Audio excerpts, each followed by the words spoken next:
لا الہ الا اللہ محمد الرسول اللہ۔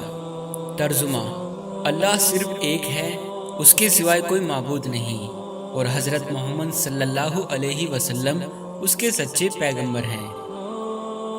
اللہ کے حکم سے حضرت محمد صلی اللہ علیہ وسلم نے ہی اسلام دھرم کو لوگوں تک پہنچایا ہے۔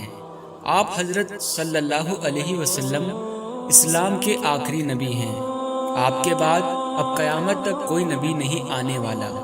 اسلام کے آنے سے پہلے عرب میں قبیلائی سنسکرتی کا جاہلانہ دور تھا۔ ہر قبیلے کا اپنا الگ دھرم تھا اور ان کی دیوی دیوتا بھی الگ ہی تھے۔ کوئی مورتی پوجک تھا تو کوئی آگ کو پوجتا تھا۔ یہودیوں اور عیسائیوں کے بھی قبیلے تھے، لیکن وہ بھی مذہب کے بگاڑ کا شکار تھے۔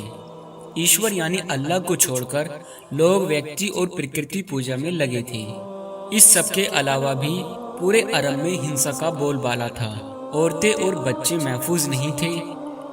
لوگوں کی جان مال کی سرکشا کی کوئی گارنٹی نہیں تھی۔ سبھی اور بد انتظامی تھی۔ اس اندھیرے دور سے دنیا کو باہر نکالنے کے لیے اللہ نے اسلام کو لوگوں تک پہنچانے کے لیے حضرت محمد صلی اللہ علیہ وسلم کو پیغمبر بنا کر دنیا میں بھیجا۔ کچھ ودوانوں کے مطابق اسلام کے سنستھاپک پیغمبر حضرت محمد صلی اللہ علیہ وسلم کا جنم دن ہجری ربیع الاول مہینے کی 12 تاریخ کو منایا جاتا ہے۔ 571 عیسوی کو شہر مکہ میں پیغمبر حضرت محمد صلی اللہ علیہ وسلم کا جنم ہوا تھا۔ مکہ سعودی عرب میں استھت ہے۔ آپ صلی اللہ علیہ وسلم کے والد صاحب یعنی پتا کا نام عبداللہ بن عبد المطلب تھا اور والدہ یعنی ماتا کا نام آمنہ تھا۔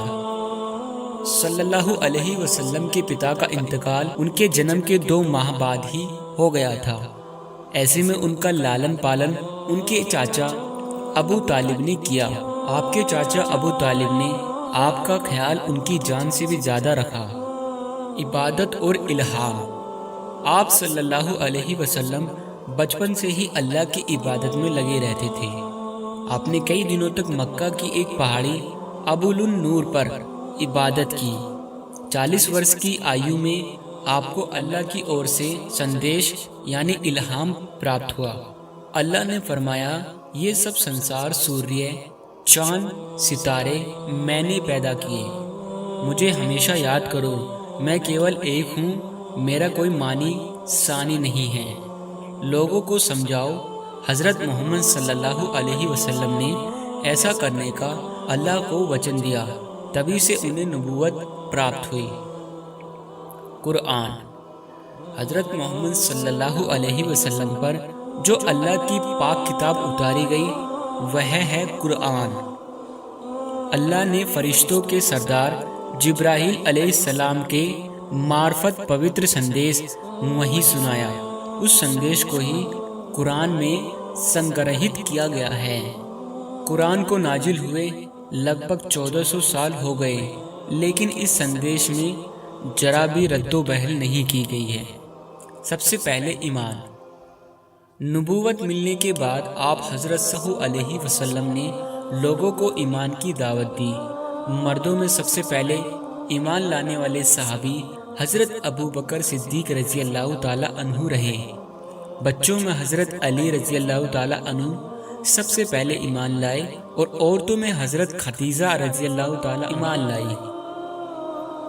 وفات: 632 عیسوی 28 صفر ہجری سن 11 کو 63 برس کی آیو میں حضرت محمد صلی اللہ علیہ وسلم مدینہ میں دنیا سے پردہ کر لیا۔ ان کی وفات کے بعد تک لگ بھگ پورا عرب اسلام کے ستر میں بن چکا تھا اور آج پوری دنیا میں ان کے بتائے طریقے پر زندگی گزارنے والے لوگ ہیں۔